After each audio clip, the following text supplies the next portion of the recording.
إنما يخشى الله من عباده العلماء.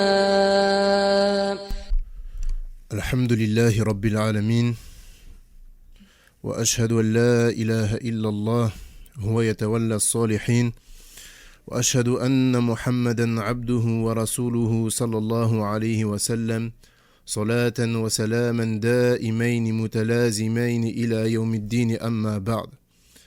فهذا هو المجلس الثاني عشر من شرح المعتقد الصحيح للإمام Abd Salam ibn Barjas rahimahullah ta'ala. Nous sommes donc dans la 12e assise, dans le 12e cours de l'explication du livre Al-Mu'taqad al-Sahih, la croyance authentique de l'imam Abd Salam ibn Barjas rahimahullah ta'ala rahmatan wasi'a. فقال المصنف رحمه الله تعالى المعتقد الصحيح في صحابة رسول الله صلى الله عليه وسلم.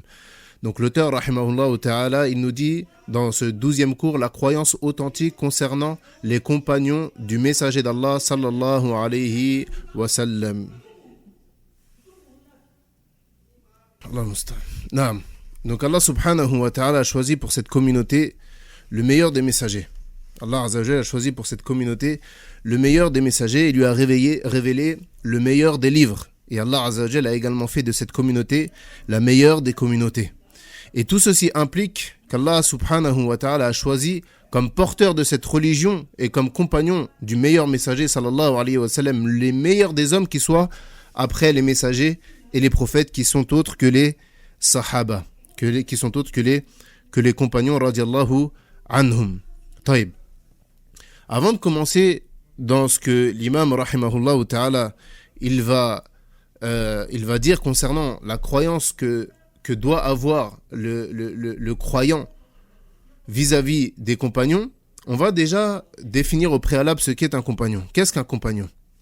Un sahabi, d'après Ibn Rajab, rahimahullah, il dit c'est toute personne ayant rencontré le prophète sallallahu alayhi wa sallam en croyant en lui et qui est mort en étant musulman.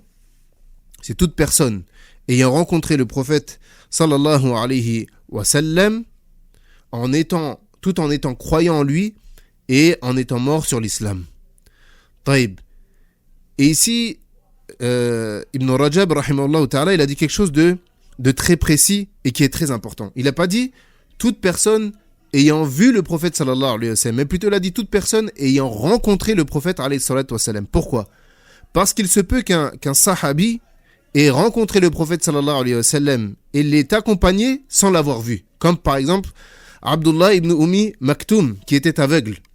Donc si on dit que le sahabi, c'est celui qui a vu le prophète sallallahu alayhi wa sallam, tout en croyant en lui et en étant mort sur l'islam, eh bien Abdullah ibn Maktoum, il ne rentrera pas dans la définition ici. Et il était un sahabi qui faisait l'adhan, malgré le fait qu'il soit aveugle. Donc la définition ici, elle est très précise. Pas toute personne ayant vu le prophète sallallahu alayhi wa sallam, mais toute personne ayant rencontré le prophète sallallahu alayhi wa sallam, tout en croyant en lui. Ça également c'est important. Pourquoi? Parce que sinon ça veut dire que les chrétiens et les juifs qui ont rencontré le prophète alayhi wa sallam également font partie des compagnons. Pourquoi? Parce qu'ils l'ont rencontré également. Et la dernière partie qui est mort en étant musulman, qui est mort sur l'islam. Pourquoi? Parce que il est impossible qu'un compagnon soit au final mécréant, qu'il soit mort sur la mécréance. Donc ça c'est très important. Toute personne ayant rencontré le prophète sallallahu alayhi wa sallam, tout en croyant en lui et en étant mort sur l'islam. Et également les savants ils sont d'avis que le compagnon qui a apostasié, puis qui est revenu à l'islam, alors il est considéré comme un compagnon. Admettons qu'un compagnon, il a rencontré le prophète sallallahu alayhi wa sallam en étant croyant en lui. Puis ensuite, il a apostasié, il est sorti de l'islam. Puis il est revenu à l'islam et il est mort sur l'islam, alors il est également considéré comme un compagnon. Donc ça, c'était en ce qui concerne la définition du compagnon. De qui est le compagnon? Taïb. يقول الإمام رحمه الله تعالى ومن عقائد أهل السنة والجماعة محبة أصحاب رسول الله صلى الله عليه وسلم وموالاتهم والتردي عنهم والاستغفار لهم والثناء عليهم قال الله تعالى والسابقون الأولون من المهاجرين والأنصار والذين اتبعوهم بإحسان رضي الله عنهم ورضوا عنه وأعد لهم جنات تجري تحتها الأنهار خالدين فيها أبدا ذلك الفوز العظيم فرضي الله تعالى عن السابقين من غير اشتراط إحسان ولم يرضى عن التابعين إلا أن يتبعوهم بإحسان وقال تعالى لقد رضي الله عن المؤمنين إذ يبايعونك تحت الشجرة ومن رضي الله عنه لم يسخط عليه أبدا وثبت في الحديث الصحيح أنه صلى الله عليه وسلم قال لا يدخل النار أحد بايع تحت الشجرة. Il dit donc l'imam rahimahullah ta'ala, parmi les fondements de la sunna, le fait d'avoir un cœur sain et une langue saine de toute critique envers les compagnons. Parmi les fondements des gens de la sunna, le fait d'avoir un cœur sain et une langue saine de toute critique envers les compagnons. Plutôt, il nous est obligatoire de les aimer, de les défendre, de les agréer et de demander le pardon pour eux ainsi que de faire leurs éloges. Donc ça, c'est tout ce qu'implique, c'est le droit du compagnon sur nous. C'est quoi le droit du compagnon sur nous en tant que musulmans? Premièrement, le fait d'avoir un cœur sain, le fait de ne pas éprouver de la répulsion ou de l'aversion ou bien de les détester, de ne pas éprouver ces choses-là dans notre cœur. Deuxièmement, le fait d'avoir une langue saine, ne pas parler en mal sur eux, ne pas citer ce qu'il s'est passé entre eux, etc. Ne pas parler sur eux, sur leur honneur, etc. Ne pas les critiquer. Plutôt, on se doit de les aimer, de les défendre, de les agréer, de demander le pardon pour eux et de faire leurs éloges. Et tout simplement parce que ce sont eux qui nous ont transmis la religion de l'islam.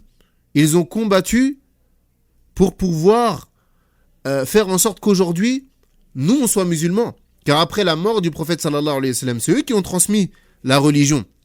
C'est eux qui ont combattu pour que la parole d'Allah subhanahu wa ta'ala soit la plus haute. Et même Allah subhanahu wa ta'ala, dans le Coran, il fait leurs éloges.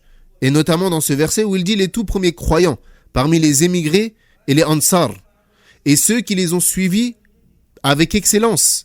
Allah les agrée, et il l'agrée. Et il a préparé pour eux des jardins sous lesquels coulent les ruisseaux, et ils y demeureront éternellement, et voilà l'énorme succès. Donc Allah subhanahu wa ta'ala, ici, on tire de ce verset-là, que Allah subhanahu wa ta'ala, il les a agréés et eux ils l'ont agréé. Allah Azza wa Jalla, il dit dans le Coran qu'il les a agréés, eux les compagnons. Allah il est satisfait d'eux et eux l'ont agréé. Et Allah il n'a pas fait pour eux, subhanahu wa ta'ala, de l'excellence une condition pour obtenir cet agrément. Quand bien même ce compagnon n'a pas suivi le prophète sallallahu alayhi wa sallam avec excellence, eh bien il a quand même cet agrément-là. Et ça c'est un fadl, c'est un mérite des compagnons. Et sache que le moins bon et le pire des compagnons est meilleur que le meilleur des tabi'in, de ceux qui l'ont suivi. Pourquoi? Car il a rencontré le prophète sallallahu alayhi wa sallam. Et ça, c'est un mérite. Et comme on l'a dit au début, Allah Azza wa Jal, il les a choisis pour avoir ce mérite-là. Allah Azza wa Jal, il les a choisis pour avoir ce mérite-là. Donc dans ce verset, on tire de ce verset-là qu'Allah Azza wa Jal, il les a agréés et qu'ils l'ont agréé. Et on tire également de ce verset-là, et ça c'est une chose très importante, qu'il n'y a pas d'agrément. Il n'y a pas d'agrément de la part d'Allah subhanahu wa ta'ala pour les générations qui sont venues après les compagnons jusqu'à nos jours, si ce n'est dans le suivi des compagnons radiyallahu anhum. Et certes Allah subhanahu wa ta'ala agrée, et celui qui l'a agréé, il n'encourage jamais sa colère. Donc on tire de ce verset-là lorsqu'il dit les tout premiers croyants. Allah a donc agréé les tout premiers croyants. Parmi les émigrés et les ansar, et ceux qui les ont suivis dans un beau comportement, ou bien ceux qui les ont suivis avec excellence. Ça, c'est en ce qui concerne les générations qui sont venues après. Donc ici, il y a la condition de quoi? De les suivre avec excellence. Donc sache que lorsque tu suis les compagnons avec excellence, donc lorsque tu suis de manière générale le prophète sallallahu alayhi wa sallam et les compagnons, car la sunna des compagnons, notamment des califes, fait partie de la sunna du prophète sallallahu alayhi wa sallam, naam. Donc, sache que tu es en train de faire les causes pour obtenir l'agrément d'Allah subhanahu wa ta'ala. Et sache également qu'il n'y a pas d'agrément. Tu ne peux pas obtenir l'agrément d'Allah azza wa jal si ce n'est dans le suivi du prophète sallallahu alayhi wa sallam et de ses compagnons. car il l'a cité dans le verset, et ceux qui les ont suivis avec excellence, Allah les agrée. Taïb également, il dit, parmi les éloges qu'Allah Azza wa Jal a fait envers les compagnons, il dit لَقَدْ رَضِيَ اللَّهُ عَنِ الْمُؤْمِنِينَ إِذْ يُبَايِعُونَكَ تَحْتَ الشَّجَرَةِ. Il dit, Allah a très certainement agréé les croyants quand ils t'ont prêté le serment d'allégeance sous l'arbre. Et il dit également, le prophète sallallahu alayhi wa sallam, la yadkhulu an-nara ahadun bay'a tahta ash-shajara. Il dit, prophète sallallahu alayhi wa sallam, aucun de ceux qui ont prêté le serment d'allégeance sous l'arbre rentrera au feu. Et ce hadith et également ce verset, ils font référence au pacte de Hudaybiyah. Ils font référence au pacte de Hudaybiyah qui a eu lieu en l'an 6. Le pacte de Hudaybiyah qui a eu lieu en l'an 6 et auquel ont assisté environ 1500 compagnons. Et ce pacte-là, rapidement, il a eu lieu lorsque le prophète sallallahu alayhi wa sallam ainsi que les compagnons, ils ont voulu aller faire une umrah. Lorsqu'ils étaient à Médine et que la Mecque était encore occupée par les koufars, ils ont voulu aller faire une umrah. Et avant d'arriver à Mecca, ils ont envoyé un compagnon pour leur dire que les musulmans allaient rentrer pour faire la umrah. Tamam. Et ils ont envoyé Uthman ibn Affan radiallahu anhu jusqu'à ce que il se fasse dire ou bien il se fasse entendre que Uthman avait été tué par les koufars. Donc, ceux qui étaient présents ont fait un pacte d'allégeance au prophète sallallahu alayhi wa sallam en leur disant qu'ils allaient combattre les koufars. Donc c'est pour ça qu'on appelle le pacte de Hudaybiyah, car ils ont fait un pacte avec le prophète sallallahu alayhi wa sallam qu'ils allaient combattre à Mecca. Mais finalement, Uthman ibn Affan n'avait pas été tué, puis il est revenu. Donc du coup, il n'y a pas eu lieu de faire cette guerre. Et également, il y a eu un pacte entre les koufars et les musulmans à ce moment-là. Le pacte de Hudaybiyah, il y a eu un pacte entre les koufars et les musulmans qui d'apparence était une défaite pour les musulmans, mais qui s'est avéré être une victoire avec le temps. Naam. ثم يقول الإمام رحمه الله تعالى وذكر الله المهاجرين ووصفهم بأنهم الصادقون قال تعالى للفقراء المهاجرين الذين أخرجوا من ديارهم وأموالهم يبتغون فضلا من الله ورضوانا وينصرون الله ورسوله أولئك هم الصادقون ثم ذكر الأنصار فقال تعالى والذين تبوأوا الدار والإيمان من قبلهم يحبون من هاجر إليهم ولا يجدون في صدورهم حاجة مما أوتوا ويؤثرون على أنفسهم ولو كان بهم خصاصة ومن يوق شح نفسه فأولئك هم المفلحون ثم ذكر تعالى حال المؤمنين من بعدهم من الذين اتبعوه صحابة رسول الله صلى الله عليه وسلم بإحسان فقال تعالى والذين جاءوا من بعدهم يقولون ربنا اغفر لنا ولإخواننا الذين سبقونا بالإيمان ولا تجعل في قلوبنا غلا للذين آمنوا ربنا إنك رؤوف رحيم. Donc l'auteur ici, rahimahullah ta'ala, il parle d'un sujet qui est est-ce que les compagnons ont tous le même statut ou bien est-ce que certains ont un mérite sur d'autres. Est-ce que tous les compagnons ont le même rang, le même statut ou bien il y en a qui sont meilleurs que d'autres. Ici l'auteur ne l'a pas cité ou plutôt il l'a cité à la fin du chapitre, mais nous on va le citer ici afin de faciliter cet ordre-là. Donc le meilleur des compagnons, sans aucun doute, c'est Abu Bakr as-Siddiq. Le meilleur des compagnons, c'est Abu Bakr as-Siddiq, qui est le meilleur des hommes après les prophètes et messagers. Toute communauté confondue. Abu Bakr as-Siddiq, radiallahu anhu, il est le meilleur des hommes après les prophètes et les messagers, toute communauté confondue. Mais il a été le premier calife de l'islam après la mort du prophète sallallahu alayhi wa sallam. Et il est également le père de Aïcha, radiallahu anha. Il est le père de Aïcha, radiallahu anha, l'épouse du prophète sallallahu alayhi wa sallam. Donc le meilleur des compagnons est Abu Bakr as-Siddiq radiallahu anhu.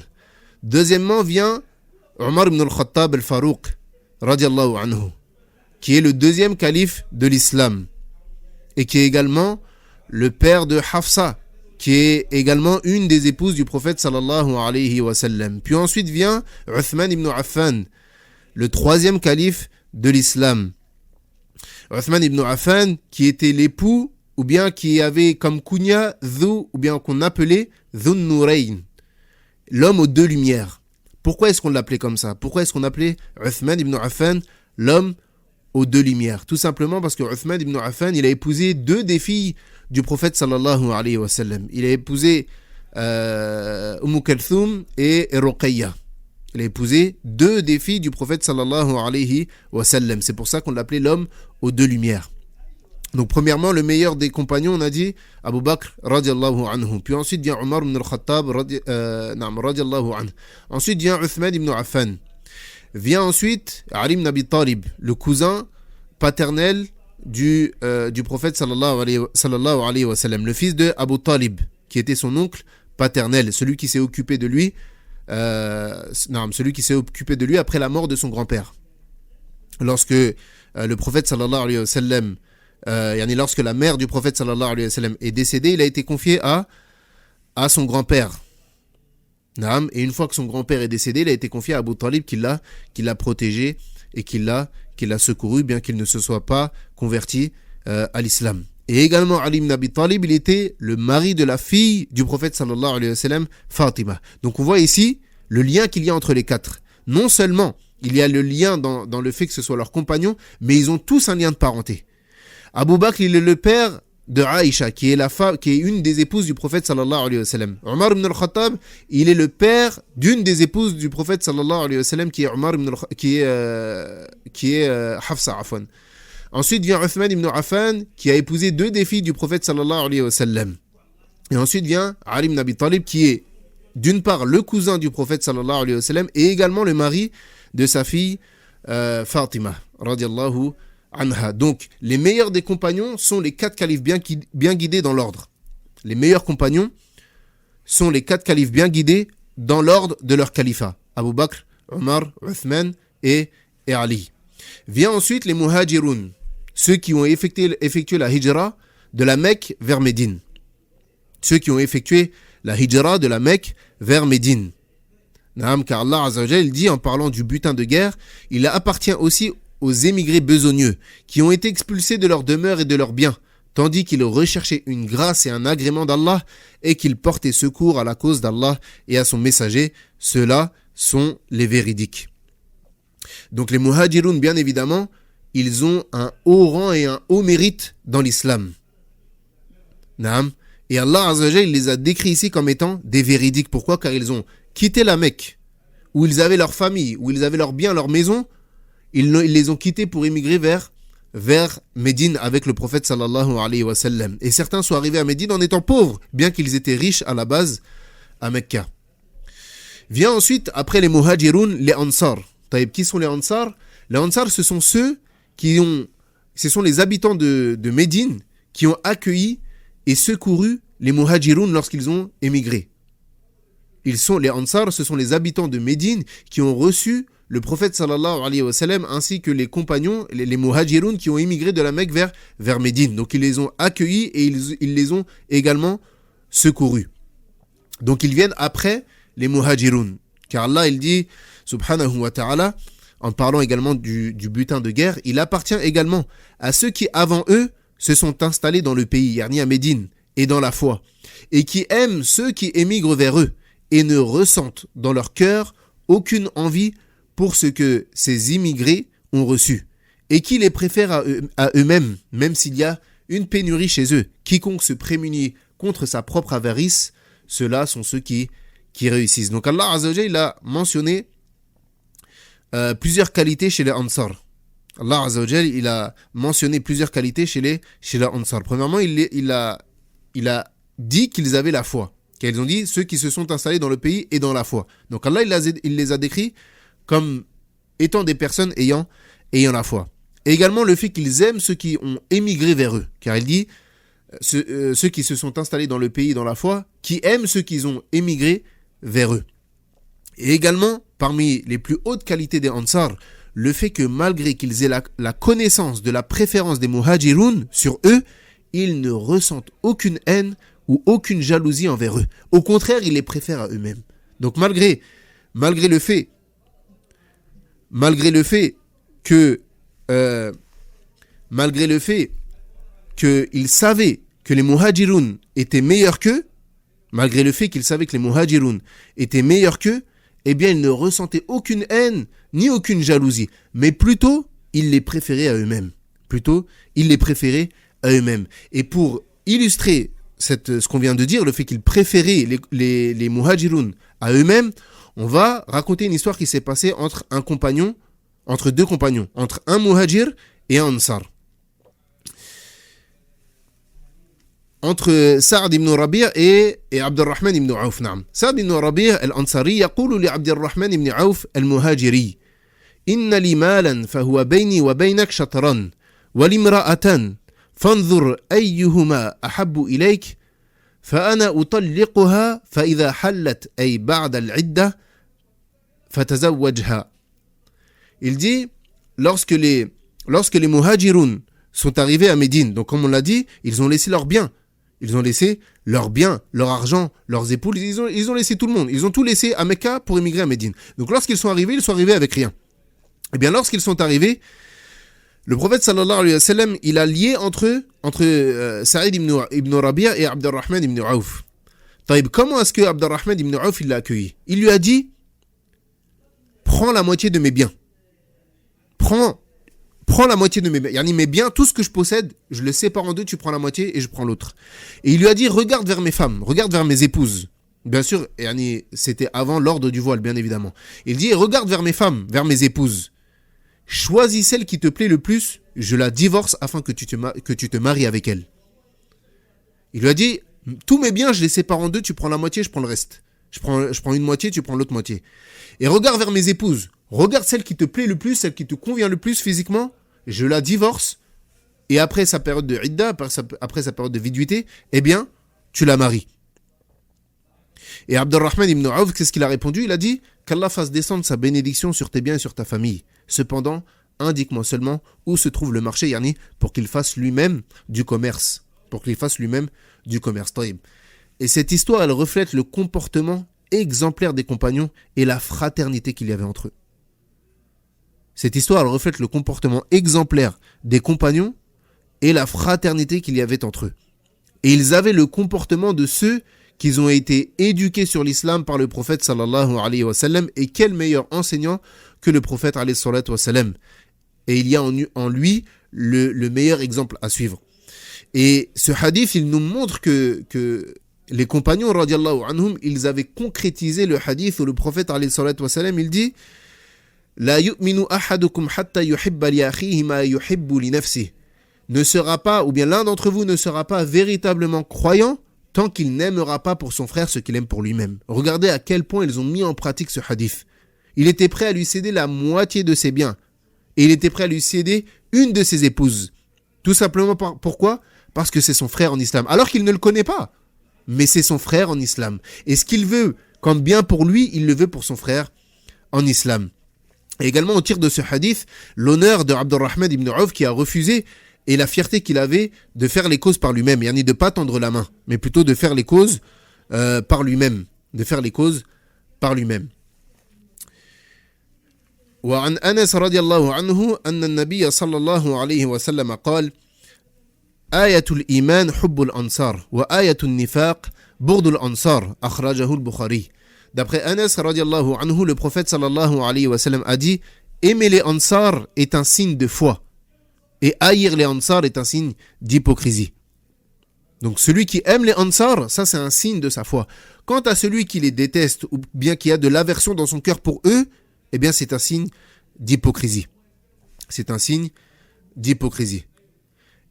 Et ensuite, après, donc on a dit, après les muhajiroun vient les Ansar et vient ensuite les générations de croyants qui sont venus après eux. Et Allah Azza wa Jal, il les a décrits en ayant une attitude particulière. Il dit: et il appartient également, donc on parle toujours du butin de guerre, et il appartient également à ceux qui sont venus après eux en disant: Seigneur, pardonne-nous, ainsi qu'à nos frères qui nous ont précédés dans la foi, et ne mets dans nos cœurs aucune rancœur pour ceux qui ont cru. Seigneur, tu es compatissant et très miséricordieux. Et ce hadith également, il est une base dans le comportement du musulman envers son frère musulman. Car il dit, premièrement, le musulman, il fait doua pour ses frères. Car il dit: Seigneur, pardonne-nous ainsi qu'à nos frères qui nous ont précédés dans la foi. Donc le fait que tu demandes le pardon pour ceux qui t'ont précédé dans l'islam. Et il dit, ne mets dans nos cœurs aucune rancœur, aucune aversion pour ceux qui ont cru. Yani le fait que tu aies aucune aversion pour les croyants. Mais plutôt, comme on l'a vu dans les conditions de la ilaha illallah, el-mahabba, l'amour. Et l'amour, dans les conditions de la ilaha illallah, c'est l'amour de la parole la ilaha illallah et de ce qu'elle implique. Et également, l'amour de ceux qui ont concrétisé cette parole. Le fait que tu aimes les croyants, que tu aimes les monothéistes. Que tu aimes les monothéistes. Et ensuite, il dit, Seigneur, tu es compatissant et très miséricordieux. ثم قال المصنف رحمه الله تعالى وقال تعالى محمد رسول الله والذين معه وشداء على الكفار رحماء بينهم تراهم ركعا سجدا يبتغون فضلا من الله ورضوانا سيماهم في وجوههم من أثر السجود ذلك مثلهم في التوراة ومثلهم في الإنجيل كزرع أخرج شطأه فآزره فاستغلظ فاستوى على سوقه يعجب الزراع ليغيظ بهم الكفار وعد الله الذين آمنوا وعملوا الصالحات منهم مغفرة وأجرا عظيما. Il dit, Allah subhanahu wa ta'ala, Mohammed est le messager d'Allah. Et ceux qui sont avec lui sont durs envers les mécréants, miséricordieux entre eux. Tu les vois inclinés, prosternés, recherchant d'Allah grâce et agrément. Leurs visages sont marqués par la trace laissée par la prosternation. Telle est leur image dans la Torah. Et l'image que l'on donne d'eux dans l'évangile est celle d'une semence qui sort de sa pousse, puis se raffermit, s'épaissit et ensuite se dresse sur sa tige, à l'émerveillement des semeurs. Allah, par eux, les croyants remplit de dépit les mécréants. Allah promet à ceux d'entre eux qui croient et font de bonnes œuvres un pardon et une immense récompense.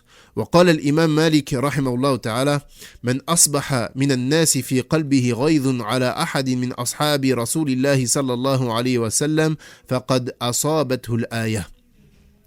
Donc l'imam Malik rahimahullah ta'ala, il dit à propos de ce verset, quiconque éprouve de la colère ou de la répulsion envers un seul des compagnons du messager d'Allah est concerné par ce verset. Car là il dit, Allah par eux, yani par les compagnons, remplit de dépit les mécréants. Yani, pour dire que les mécréants, ils ont de l'aversion envers les croyants. Naam, donc Allah Azza wa Jalla, il a cité dans ce verset plusieurs caractéristiques des croyants. Il dit, dur envers les mécréants, miséricordieux entre eux. Yani, les croyants sont miséricordieux entre eux. Et Allah subhanahu ou bien le prophète sallallahu alayhi wa sallam, il dit, celui qui ne fait pas miséricorde, on ne lui fera pas miséricorde.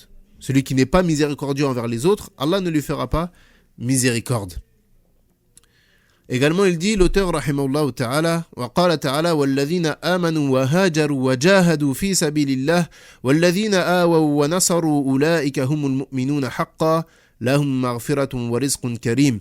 Il dit, et ceux qui ont cru, émigré et lutté dans le sentier d'Allah, ainsi que ceux qui leur ont donné refuge et porté secours, ceux-là sont les vrais croyants. À eux le pardon et une récompense généreuse. Donc on a dit pour le moment que l'ordre de mérite des compagnons, c'était premièrement Abu Bakr as-Siddiq, radiallahu anhu, ensuite Omar, ensuite Uthman, ensuite Ali. Donc les 4 califes bien guidés dans l'ordre de leur califat. Ensuite on a dit Al-Muhajirun. Ensuite Al-Ansar, yani Al-Muhajirun, on a dit que c'est ceux qui ont émigré avec le prophète sallallahu alayhi wa sallam de la Mecque vers Médine. Ensuite on a dit les Ansar, ceux qui ont accueilli et secouru les croyants lorsqu'ils ont émigré de Mecca vers Médine. Taïb. Vient ensuite, naam, ceux qui ont combattu avant le pacte de Hudaybiyah. Naam. L'auteur il dit, rahimahullah ta'ala, وقال تعالى في الصحابة مبينا فضيلة من أنفق من قبل الفتح وهو صلح الحديبية وقاتل على من أنفق من بعد وقاتل وكلا من المنفقين قبل الفتح وبعده وعد الله الجنة. قال تعالى لا يستوي منكم من أنفق من قبل الفتح وقاتل أولئك أعظم درجة من الذين أنفقوا من بعد وقاتلوا وكلا وعد الله الحسنى والله بما تعملون خبير. Il dit, et qu'avez-vous à ne pas dépenser dans le chemin d'Allah, alors que c'est à Allah que revient l'héritage des cieux et de la terre. On ne peut comparer cependant celui d'entre vous, yani ici on parle de qui? des compagnons radiyallahu anhum. On ne peut comparer cependant celui d'entre vous qui a donné ses biens et combattu avant la conquête, yani avant le pacte de Hudaybiyah, yani le pacte qu'on a cité en début de cours. Il dit on ne peut comparer cependant celui d'entre vous qui a donné ses biens et combattu avant la conquête. Ces derniers sont plus hauts en hiérarchie que ceux qui ont dépensé et combattu après. Or, à chacun, Allah a promis la plus belle récompense, yani le paradis, et Allah est grand connaisseur de ce que vous faites. Donc ceux qui ont combattu et dépensé de leur argent avant le pacte de Hudaybiyah, ils ont un mérite sur ceux qui ont combattu et qui ont dépensé après. Et également, on a dit que, dans le verset qu'on a cité plus haut, que ceux qui ont participé au pacte de Hudaybiyah, ils avaient un mérite, comme on l'a cité dans le verset. لَقَدْ رَضِيَ اللَّهُ عَنِ الْمُؤْمِنِينَ إِذْ يُبَايِعُونَكَ تَحْتَ الشَّجَرَةِ. Allah a très certainement agréé les croyants quand ils t'ont prêté le serment d'allégeance sous l'arbre. Et de manière générale, on croit à tout ce qui nous a été rapporté parmi les mérites de certains compagnons. Donc là, on a rapporté les mérites des compagnons de manière globale. Certains compagnons, de manière particulière, ont un mérite particulier, ou bien il nous a été rapporté quelque chose à leur égard. مثلا عن عقبة بن عامر رضي الله عنه قال النبي صلى الله عليه وسلم لو كان نبي بعدي لكان عمر بن الخطاب. Prophète sallallahu alayhi wa sallam, il dit d'après Uqba ibn Amir radiallahu anhu, s'il y avait eu un prophète après moi, ça aurait été Omar ibn al-Khattab. S'il y avait eu un prophète après moi, ça aurait été عفوا عمر بن الخطاب. كذلك يقول النبي صلى الله عليه وسلم ألا أستحي من رجل تستحي منه الملائكة. Prophète sallallahu alayhi wa sallam, il dit, ne dois-je pas faire preuve de pudeur envers un homme vis-à-vis duquel les anges font preuve de pudeur, c'est-à-dire Uthman. Un jour, le prophète sallallahu alayhi wa sallam était chez lui et son vêtement était jusqu'à ses genoux. Son vêtement était relevé jusqu'à ses genoux. Yani, on voyait ses jambes. Et puis, Abu Bakr est entré, radiallahu anhu. Le prophète sallallahu alayhi wa sallam n'a pas couvert ses jambes. Puis ensuite, Omar est rentré. Et le prophète sallallahu alayhi wa sallam n'a pas couvert ses jambes. Puis ensuite, Uthman ibn Affan est rentré. Et le prophète sallallahu alayhi wa sallam s'est redressé et a couvert ses jambes. Tamam. Taïb. Lorsqu'ils sont partis, Aïcha radiallahu anha, elle a questionné le prophète sallallahu alayhi wa sallam à propos de cela. Yani, pourquoi lorsque Abu Bakr est rentré, tu es resté dans la posture où tu étais et tu n'as pas recouvert tes jambes. Et également pour Omar. Mais quand Uthman est rentré, tu t'es redressé et tu as couvert tes jambes. Eh bien, le prophète sallallahu alayhi wa sallam a répondu ce qu'on a dit. Ala astahi min rajulin tastahi minhu al-malaika. Est-ce que je ne ferai pas preuve de pudeur envers un homme ou bien vis-à-vis d'un homme auprès duquel les anges font preuve de pudeur, yani Uthman. Également, parmi la croyance des gens de la sunna vis-à-vis des compagnons, le fait d'attester du paradis pour ceux dont le prophète sallallahu alayhi wa sallam a attesté pour eux le paradis, notamment les 10 promis au paradis, ce qu'on appelle al-mubashiruna bil jannah, al-mubashiruna bil jannah, les 10 promis au paradis, qui sont les 4 califes, donc Abu Bakr, Omar, Uthman ou Ali, également Sa'd ibn Zayd, Sa'd ibn Abi Waqqas, Abdurrahman ibn Auf, Talha ibn Ubaydillah, Abu Ubaydillah, Amir ibn Abdillah ibn Jarrah et Az-Zubayr.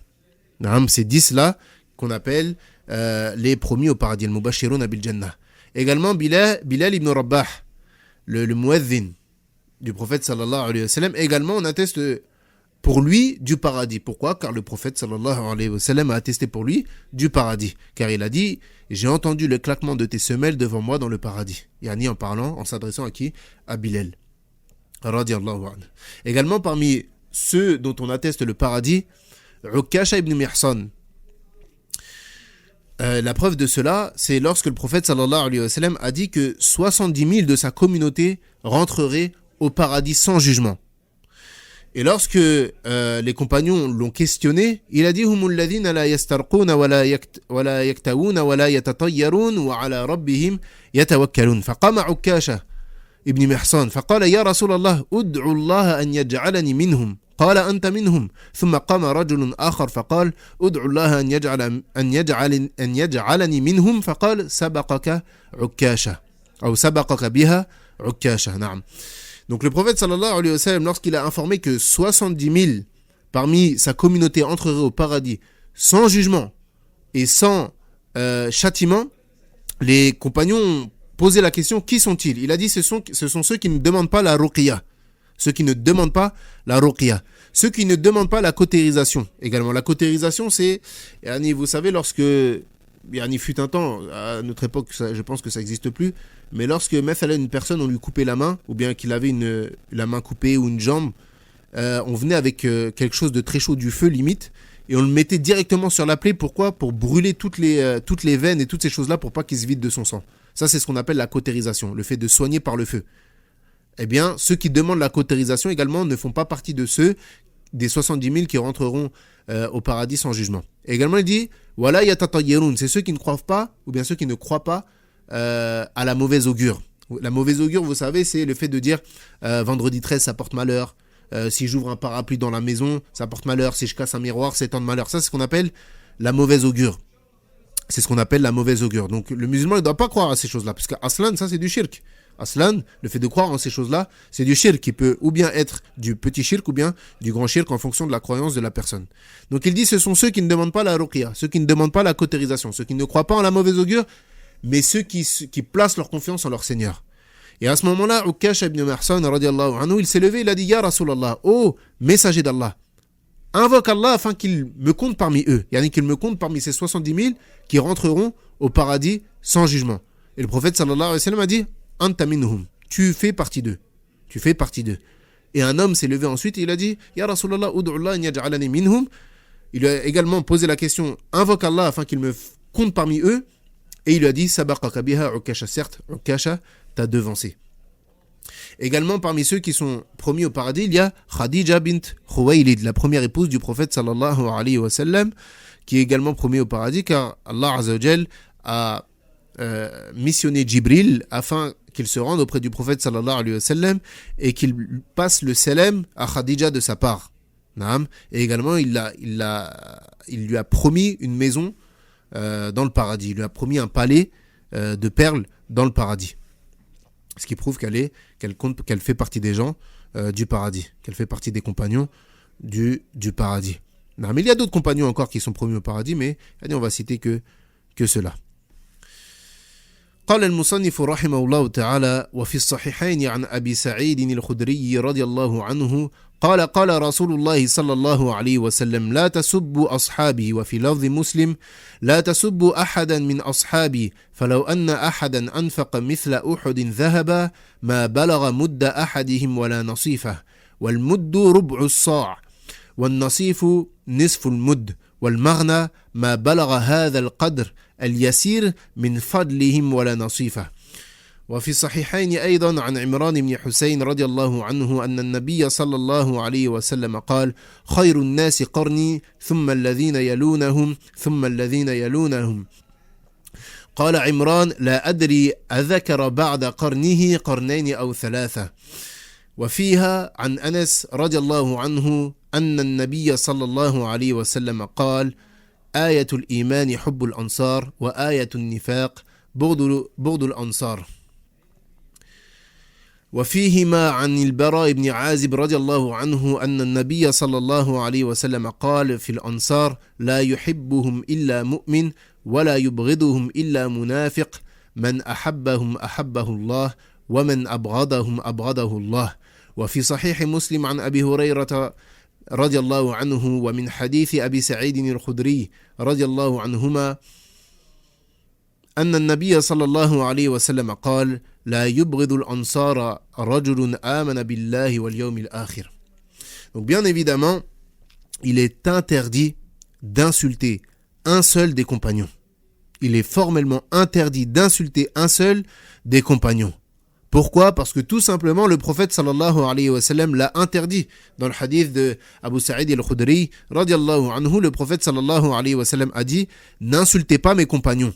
En effet, si l'un d'entre vous dépensait en or l'équivalent de la montagne de Uhud, il n'atteindrait pas un moud de l'un d'entre eux, ni même sa moitié. Un moud, c'est quoi? Un moud, ça a l'équivalence de ce que peut contenir les deux mains lorsqu'elles sont jointes. Un moud, c'est le fait que la personne elle mette ses deux mains, qu'elle remplisse ce que peut contenir ses deux mains. Ça, c'est ce qui s'appelle un moud. C'est ce qui s'appelle un moud. Taïb. Donc le prophète sallallahu alayhi wa sallam, il dit, si toi tu dépenses l'équivalent de la montagne de Uhud en or, tu n'atteindrais pas la récompense de ce que donnerait un compagnon, yani d'un moud, donc de ce que peut contenir les deux mains d'un compagnon qui a dépensé également dans le sentier d'Allah. Ni même sa moitié. Ça veut dire que si un compagnon il dépense ce que peut contenir une seule de ses mains en aumône et que toi tu dépenses l'équivalent de la montagne de Uhud, eh bien alors ton aumône n'atteindrait jamais la récompense de leur aumône. Pourquoi ? Parce que tout simplement les compagnons sont meilleurs que l'ensemble de quiconque est venu après eux. Les compagnons sont meilleurs que l'ensemble de quiconque est venu après eux. Et le mérite de leur aumône, pourquoi est-ce que leur aumône a un tel mérite ? Tout simplement parce que leur aumône allait lier à un moment de nécessité, une situation de gêne, mais aussi que leurs dépenses, elles visaient à secourir le prophète sallallahu alayhi wa sallam de son vivant. Tandis que cela n'existe pas pour ceux qui sont venus après lui. Yani sache que lorsque les compagnons ils dépensaient de leur argent, fi sabilillah, ils dépensaient pour secourir le prophète sallallahu alayhi wa sallam. Donc bien évidemment que leur aumône a plus de mérite que celui qui va venir après. Et également il en est de même de leur combat et du reste de leur obéissance. Yani le combat des compagnons il a plus de mérite que le combat des autres. Pourquoi ? Parce que tout simplement, premièrement, les compagnons ils ont combattu pour défendre et secourir le prophète sallallahu alayhi wa sallam. Et comme on l'a cité, le mérite d'être un compagnon, ne serait-ce qu'un instant, il n'y a aucun équivalent, ou bien cela n'est équivalent à aucune œuvre. Car le prophète sallallahu alayhi wa sallam, il a attesté qu'ils étaient l'élite de la communauté. Comme c'est venu dans le hadith qu'on a cité, khayrukum qarni thumma alladhina yalunahum thumma alladhina yalunahum. Les meilleurs des gens sont ceux de ma génération, puis ceux qui les suivent, ou bien puis ceux qui les ont suivis, puis ceux qui les ont suivis. Et Imran ibn Hussein radiallahu anhu, le rapporteur du hadith, il ajoute que je ne sais plus si le prophète sallallahu alayhi wa sallam a répété la phrase 2 fois ou bien 3. Donc ça montre le mérite des compagnons et ça montre la bêtise de ceux qui ne donnent pas d'importance aux compagnons mais qui donnent de l'importance aux autres personnes. Et Annie, c'est regrettable, c'est quelque chose de très regrettable que si aujourd'hui une personne on lui dit cite 10 chanteurs. Une personne, si on lui dit aujourd'hui, cite 10 chanteurs, ou cite 10 joueurs de foot, ou cite-en 20, il te les cite sans réfléchir, il connaît tout. Sa date de naissance, il est marié avec qui, il a combien d'enfants, combien est-ce qu'il gagne, il habite où, il sait tout de lui. Tu lui poses la même question sur les compagnons. Cite 10 compagnons. La majorité des personnes ne peuvent pas répondre. Juste 10 compagnons. Si on te demande qui sont les 10 premiers au paradis, tu ne peux pas répondre. Sache que ces gens, ils ont donné leur vie pour l'islam, pour que toi aujourd'hui, tu sois musulman. Ces gens, ils ont un mérite sur toi, radiallahu anhum. Allah Azza wa Jalla les a agréés, ils sont les meilleurs des personnes qu'on puisse suivre. Celui qui veut suivre l'islam, celui qui veut comprendre l'islam, ça passe par la compréhension des compagnons, radiallahu anhum. Et c'est pour ça que les gens de la sunna, ils suivent le Coran et la sunna. Naam, selon la compréhension des pieux prédécesseurs. Et l'élite des pieux prédécesseurs, c'est qui ? Ce sont les compagnons. L'élite des pieux prédécesseurs, ce sont les compagnons. Et il est triste et regrettable de voir que des gens, ils s'occupent à connaître la vie de certaines personnes, certaines biographies de gens qui servent à rien, qui leur apporteront rien dans leur vie, mais qui ne connaissent rien des compagnons, radiallahu anhum. Ils ne connaissent rien des guerres qu'ils ont fait, des nuisances qu'ils ont subies. Et ici, aujourd'hui, certaines personnes, ils disent, on a du mal à... nous qui suivons la sunna, on a du mal à extérioriser notre religion, on est persécutés les musulmans. Vous savez ce que c'est que la persécution ? Est-ce que vous avez regardé comment les compagnons, radiallahu anhum, au début de l'islam, ils étaient persécutés ? Il y en a qui sont morts. Il y en a qui sont morts. On en prenait certains au tout début de l'islam, on en prenait certains, on les mettait dans le désert, sous le soleil, sous un soleil de plomb, avec un gros caillou sur le ventre, et on le laissait toute la journée comme ça. Tout ça pourquoi ? Parce qu'ils disaient la ilaha illallah. Regardez les persécutions qu'ils subissaient. Et d'après Al-Bara ibn Azib, radiallahu anhu, le prophète sallallahu alayhi wa sallam a dit à propos des Ansar, donc les Ansar, on le répète, ce sont ceux qui ont accueilli le prophète sallallahu alayhi wa sallam ainsi que les Muhajirun lorsqu'ils ont émigré de Mecca à Médine. Il a dit, ne vous aime qu'un croyant et ne vous déteste qu'un hypocrite. Celui qui vous aime, Allah l'aime. Quant à celui qui vous déteste, Allah le déteste. Et également Abu Hurayra radiallahu anhu, il a dit que le prophète sallallahu alayhi wa sallam a dit, ne déteste pas les Ansar, un homme qui croit en Allah et au jour dernier. Ne déteste pas les Ansar, un homme qui croit en Allah et au jour dernier. قال المصنف رحمه الله تعالى وفي الصحيحين من حديث علي بن أبي طالب رضي الله عنه أن النبي صلى الله عليه وسلم قال في قصة حاتب بن أبي بلتعة إنه قد شهد بدرا وما يدريك لعل الله اطلع على أهل بدر فقال اعملوا ما شئتم فقد غفرت لكم. Ce hadith, il montre également le mérite de ceux qui ont participé à la bataille de Badr. Donc la bataille de Badr, qui est la première bataille qui a eu lieu entre les musulmans et les kuffars de Quraysh. Le jour qu'on appelle Yom al-Furqan, le jour du grand discernement, le jour où Allah Azza wa Jalla il a tranché entre le tawhid et le shirk, qu'il a tranché entre la vérité et le faux, entre la guidée et l'égarement. Donc cette bataille-là, elle a eu lieu en l'an 2 de l'Hégire. Après la hijra du prophète sallallahu alayhi wa sallam à Médine, cette bataille-là a eu lieu pendant le mois de Ramadan. Les kuffars, ils étaient entre 900 et 1000, tandis que les croyants, les musulmans, ils étaient environ 313. Taïb. Qu'est-ce qu'a dit le prophète sallallahu alayhi wa sallam à propos de ceux qui ont participé à la bataille de Badr? Le prophète sallallahu alayhi wa sallam, il a dit à propos de Hatib ibn Abi Balta'a, en effet, il a participé à la bataille de Badr. Et Allah Azza wa Jalla a considéré les gens de Badr à tel point qu'il a dit « Faites ce que bon vous semble, car je vous ai certes pardonné. » Taïb, c'est quoi l'histoire de Hatib? Rapidement. Hatib ibn Abi Balta'a, il était un compagnon muhajir originaire du Yémen qui avait sa famille qui était installée à la Mecque. Donc lui, c'était un compagnon qui était originaire du Yémen, mais sa famille était à la Mecque. Taïb, sa famille n'était pas musulman, ils étaient à la Mecque. Taïb, lorsque le prophète sallallahu alayhi wa sallam est parti en expédition pour ouvrir la Mecque, pour reconquérir la Mecque, donc en l'an 8, Fathu Mecca, le prophète sallallahu alayhi wa sallam, il a invoqué Allah subhanahu wa ta'ala de faire en sorte que les polythéistes ne savent pas que les croyants sont en route vers eux. Taïb, Hatib ibn Abi Balta'a, lorsqu'il a su que les croyants ils partaient vers Mecca en guerre, il a écrit une lettre pour les kuffars, en les prévenant que les croyants étaient en train de venir. En apparence, c'est un acte qui est très grave. Pourquoi est-ce qu'il a fait cela? Tout simplement parce que Hatib, il n'était pas originaire de la Mecque, et il n'y avait personne pour protéger sa famille. Et il craignait que, lorsque les musulmans allaient rentrer et que la guerre allait éclater, eh bien que sa famille allait être tuée, puisqu'il n'y avait personne pour protéger sa famille. Donc c'est pour ça qu'il a voulu informer les kuffars de l'arrivée des musulmans, bien qu'il était présent dans cette expédition-là. Taïb.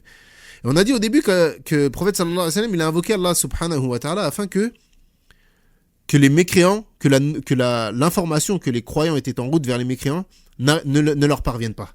Donc Allah Azza wa Jalla, il a révélé au prophète sallallahu alayhi wa sallam le fait qu'un message était en train de partir vers les kuffars. Donc Hatib, il a donné cette lettre-là à une femme. Il leur a ordonné de partir à Mecca pour leur donner. Taïb. Donc le prophète sallallahu alayhi wa sallam, il a reçu cette révélation de la part d'Allah Azza wa Jal. Donc il a envoyé des compagnons à la poursuite de cette femme-là. Taïb, ils l'ont rattrapée et ils ont récupéré cette lettre-là. Lorsqu'ils sont revenus vers le prophète sallallahu alayhi wa sallam et qu'on lui a lu la lettre, le prophète sallallahu alayhi wa sallam, il a dit Ya Hatib, ma hamalaka ala hadha. Il a dit Oh Hatib, qu'est-ce qui t'a poussé à faire cela? Lorsqu'il lui a expliqué donc que sa famille était à Mecca et qu'il craignait qu'il se fasse tuer, Omar ibn al-Khattab radiallahu anhu, il a dit au prophète sallallahu alayhi wa sallam Ô messager d'Allah, laisse-moi frapper la nuque de cet hypocrite. Laisse-moi trancher la tête, couper la tête de cet hypocrite. Et c'est à ce moment-là que le prophète sallallahu alayhi wa sallam, il a dit en effet, il a participé à la bataille de Badr. Et Allah a considéré les gens de Badr. Et il a dit faites ce que bon vous semble, car je vous ai certes pardonné. ثم ختم المصنف رحمه الله تعالى وقال وفي صحيح مسلم عن جابر بن عبد الله رضي الله عنه قال أخبرتني أم مبشر أنها سمعت النبي صلى الله عليه وسلم يقول عند حفصة لا يدخل النار إن شاء الله من أصحاب الشجرة أحد الذين بايعوا تحتها وكان عددهم أكثر من 1400 من جملتهم أبو بكر وعمر وعثمان وعلي ويعتقد أهل السنة أن خير هذه الأمة بعد نبيها أبو بكر الصديق ثم عمر الفاروق وهذا إجماع من الصحابة والتابعين لم يخلف فيه أحد منهم وقد تواتر النقل عن أمير المؤمنين علي بن أبي طالب رضي الله عنه أن خير هذه الأمة بعد نبيها أبو بكر ثم عمر ويثلث أهل السنة بعثمان بن عفان ويربعون بعلي بن أبي طالب رضي الله عنهما. Donc il dit pour terminer ce chapitre-là, rahimahullah ta'ala, dans le Sahih Muslim, d'après Jabir ibn Abdillah, radiallahu anhu, que Mubashir a informé qu'elle a entendu le prophète sallallahu alayhi wa sallam dire à Hafsa que ne rentrera pas en enfer, insha'Allah, ceux qui ont prêté allégeance sous l'arbre, sous le pacte, lors du pacte de Hudaybiyah qu'on a cité plusieurs fois.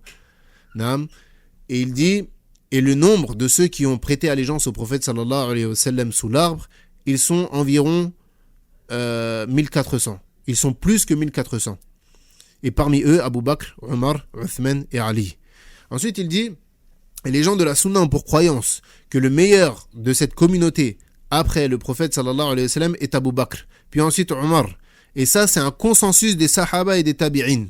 Et personne n'a contredit cela. Personne n'a contredit cela. Et il dit, وَقَدْ تَوَتَرَ النَّقْلُ عَنْ أَمِيرِ الْمُؤْمِنِينَ. Et certes, c'est répandu de manière... beaucoup de personnes ont transmis cette chose-là, le fait que Ali ibn Abi Talib radiallahu anhu, il a dit que le meilleur de cette communauté après le prophète sallallahu alayhi wa sallam, c'était Abu Bakr et Omar. Et ensuite il dit, les gens de la Sunna, ils placent en troisième position Uthman ibn Affan et en quatrième position Ali ibn Abi Talib. Et également ça montre l'erreur des chiites. Lorsqu'on a parlé qu'il n'était pas permis d'insulter les compagnons.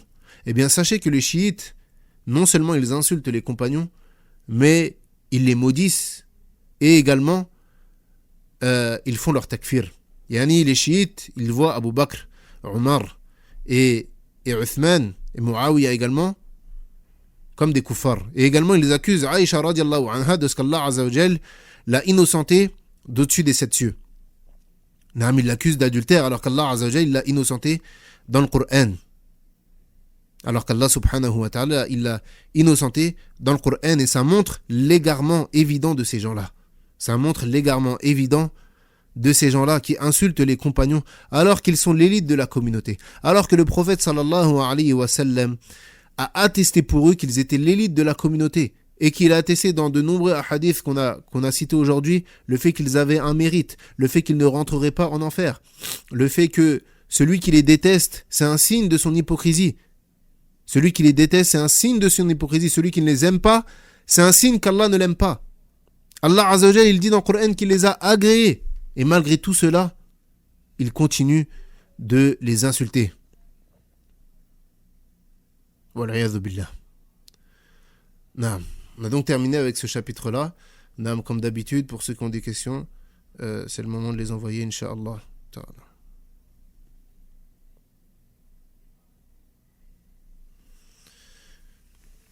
Ceux qui sont sur Telegram, vous pouvez envoyer via le lien, et ceux qui sont sur Instagram, vous pouvez écrire directement, Inch'Allah.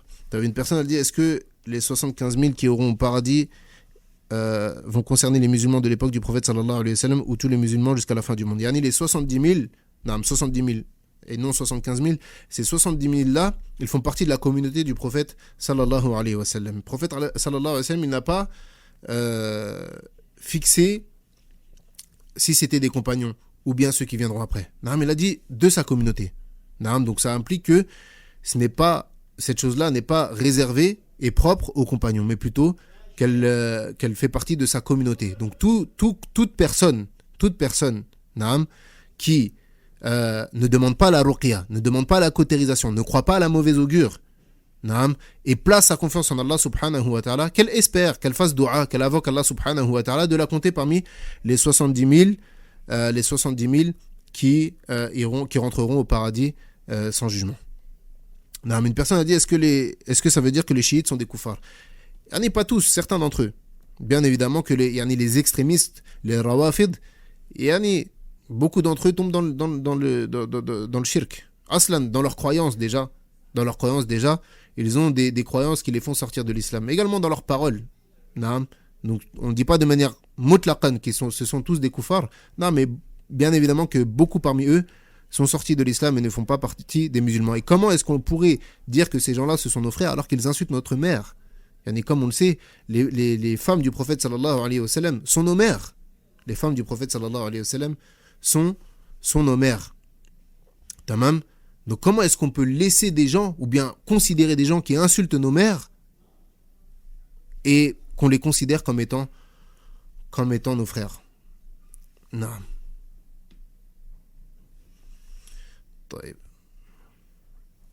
S'il n'y a pas d'autres questions, Inch'Allah, on se contente de ça pour aujourd'hui.